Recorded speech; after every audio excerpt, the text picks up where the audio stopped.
رحیم، ایک سوال یہ کیا گیا تھا کہ کوئی خاتون یہ کہتی ہیں کہ میں علماء کو فالو نہیں کرتی، ان کو زیادہ نہیں سنتی ہوں،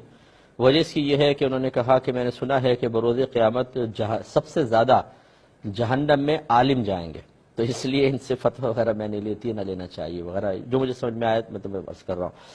دیکھیں، مسئلہ یہ ہے کہ ایک تو یہ بات ہی غلط ہے کہ سب سے زیادہ جہنم میں عالم جائیں گے، یہ ان کی اپنی خرافات ہے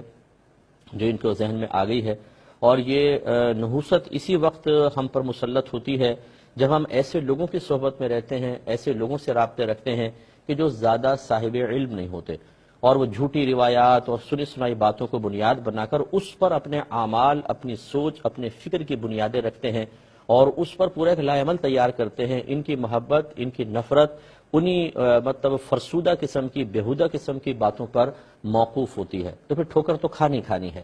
یہ کہیں روایت میں موجود نہیں کہ بکثرت علماء جہنم میں جائیں گے، ہاں یہ روایت ضرور موجود ہے کہ نبی کریم صلی اللہ علیہ وسلم نے ارشاد فرمایا کہ سب سے اونچا مقام جنت میں انبیاء علیہم السلام کا ہوگا، اس کے بعد علماء کرام ہوں گے۔ ایک روایت میں سرکار نے فرمایا کہ جب بروز قیامت علماء اور شہداء کو بلایا جائے گا تو اللہ تبارک و تعالی شہداء سے فرمائے گا آپ جنت میں جائیں، اور علماء سے فرمایا جائے گا کہ آپ یہاں ٹھہر جائیں اور لوگوں کی سفارش کریں۔ یہ ضرور روایت میں موجود ہے کہ نبی کریم صلی اللہ علیہ وسلم نے ارشاد فرمایا کہ جو ہمارے علماء کا حق نہ پہچانے وہ ہم میں سے نہیں۔ یہ ضرور روایت میں موجود ہے کہ نبی کریم صلی اللہ علیہ وسلم نے ارشاد فرمایا کہ آخری زمانے میں علم اٹھا لیا جائے گا، اور اس طرح نہیں ہوگا کہ سینوں سے کھینچ لیا جائے، بلکہ علماء جلد جلد فوت ہوں گے اور ان کی جگہ لینے والا کوئی نہیں ہوگا، تو لوگ رہنمائی کے لیے جاہلوں کو اپنا رہنما بنا لیں گے اور ان سے فتوے طلب کریں گے، اور وہ غلط فتوے دے کر خود بھی گمراہ ہوں گے اور لوگوں کو بھی گمراہ کریں گے۔ تو یہ روایات ان بہن کی نگاہ سے نہیں گزری ہوگی۔ یہ بھی ضرور قرآن کے اندر موجود ہے کہ اللہ تبارک و تعالیٰ نے آدم علیہ السلام کی فوقیت تمام فرشتوں پر علم کے ذریعے فرمائی کہ آدم علیہ السلام کو تمام اشیاء کے نام سکھائے، انہیں فرشتوں کے سامنے پیش کیا، فرشتہ جواب دینے سے عاجز آئے، تو اللہ تعالیٰ نے ثابت فرما دیا کہ آدم تم سے فوقیت رکھتے ہیں کیونکہ ان کے پاس وصف علم تمہارے مقابلے میں زیادہ ہے۔ اور اسی وصف علم کو وجہ تعظیم بناتے ہوئے اللہ تبارک و تعالیٰ نے پھر شیطان کو اور تمام فرشتوں کو حکم دیا کہ آدم کو سجدہ کریں۔ تو ان بہن کے لیے خصوصی طور پہ پیغام ہے کہ سب سے پہلے جس نے وصف علم کی تعظیم سے انکار کیا تھا وہ مسٹر شیطان تھا، اور اللہ تعالیٰ نے اس کے بارے میں فرمایا ابا واستکبر وکان من الکافرین، اس نے انکار کیا، تکبر کیا اور کفر کرنے والوں میں سے ہو گیا۔ اس لیے ایسی بہن سے ہماری بڑی مؤدبانہ گزارش ہے کہ بعض علماء کے موجودہ دور میں منفی کردار کی وجہ سے پورے طبقہ علماء کو اپنی تنقید کا نشانہ بنا دینا یہ انتہائی غلط ہے اور اپنے ایمان کی تباہی کا سبب ہے۔ علماء ورثۃ الانبیاء ہیں، یہ نبی نے ارشاد فرمایا، بخاری کی روایت ہے العلماء ورثۃ الانبیاء، کہ علماء نبیوں کے وارث ہوتے ہیں۔ اب وارث نبی کو آپ ایسا کہیں یہ کس قدر برا ہے، آپ خود سوچئے۔ علماء ہدایت کا منبر مرکز ہیں۔ ہاں بعض ایسے ہوتے ہیں کہ جو اپنی غلط حرکتوں کی بنا پر معاشرے میں ایک منفی کردار کے باعث قابل نفرت بن جاتے ہیں تو یہ بھی ٹھیک نہیں ہوتا کہ آپ ان پر قیاس کر کے تمام علماء کو غلط کہیں۔ یہ بالکل ایسے ہوگا جیسے آپ کے خاندان میں خدا نہ خواستہ کوئی چوری کر لے تو کوئی شخص آ کر کہے کہ تمہارا تو پورا خاندان ہی چور ہے، تو آپ کیا اس کو صحیح کہیں گے؟ لازم سی بات ہے کہ ایک شخص کا ذاتی عمل پورے خاندان کے کردار اور عمل کو ظاہر کرنے کے لیے کافی نہیں ہوتا، اور کوئی ایسا فیصلہ کرے تو وہ احمق کہلاتا ہے۔ تو لہٰذا ان بہن کا ایمان شدید ترین خطرے میں ہے۔ علماء سے رابطہ، علماء سے ہدایت اور رہنمائی کے بغیر اور کوئی راستہ نہیں ہے جو آپ کو جنت تک لے جائے۔ اب میں ان سے کویسچن کرتا ہوں بہن سے، اور یا سب سے بلکہ میں کر رہا ہوں، علماء کو ہٹا دیں، اب آپ بتائیں دین کیسے سیکھیں گے؟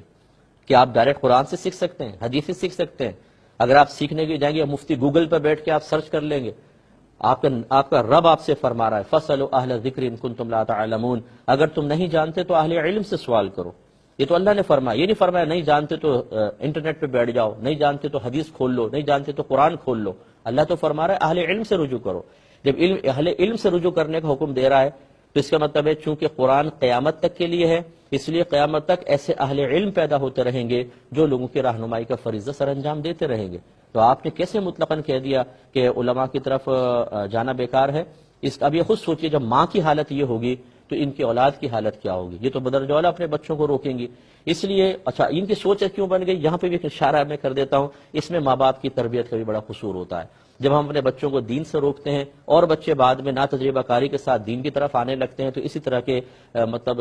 مناظر دیکھنے کو ملتے ہیں۔ اس لیے میں تمام اپنے بھائی بہنوں سے گزارش کرتا ہوں کہ خدا را اپنے دروازے علم دین اور دین کے لیے اور اسلام کے لیے کھول دیں، اسلام کو اندر آنے دیں، دین خود سمجھیں، اپنے بچوں کو سمجھائیں، ورنہ آپ نے تو تباہ ہونا ہی ہونا ہے، خدا نہ خواستہ اپنی نسلوں کو تباہ نہ کرے، ورنہ اتنا بڑا گناہ جاریہ ہو جائے گا کہ آپ قبر میں عذابات لگاتار بھگتتے رہیں گے، کوئی نجات کا راستہ نظر نہیں آئے گا۔ تو ان بہن کو ذرا یہ میرا کلپ سنوا دیجیے گا، بشرطے کہ ان کے دل میں تکبر نہ ہو، غرور نہ ہو، کیونکہ میں نے دیکھا ہے کہ علم اتنا سا ہوتا ہے اور تکبر اور غرور کی حالت یہ ہوتی ہے کہ ماؤنٹ ایورسٹ بنا ہوتا ہے۔ اب کسی کوئی بڑا صاحب علم سمجھا رہا ہو تو ارے جی یہ کہاں سے ہمیں سمجھا رہے ہیں، ہماری سوچ یہ فکر یہ ہے۔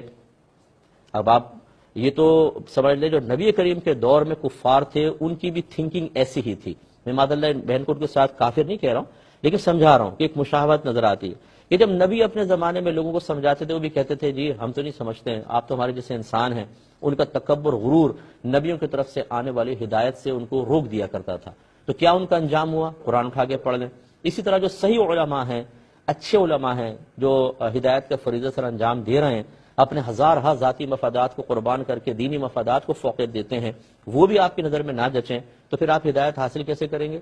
تو کیسے جنت میں جائیں گے؟ اس لیے اس طرح نہ کریں، یہ نقصان ہوگا۔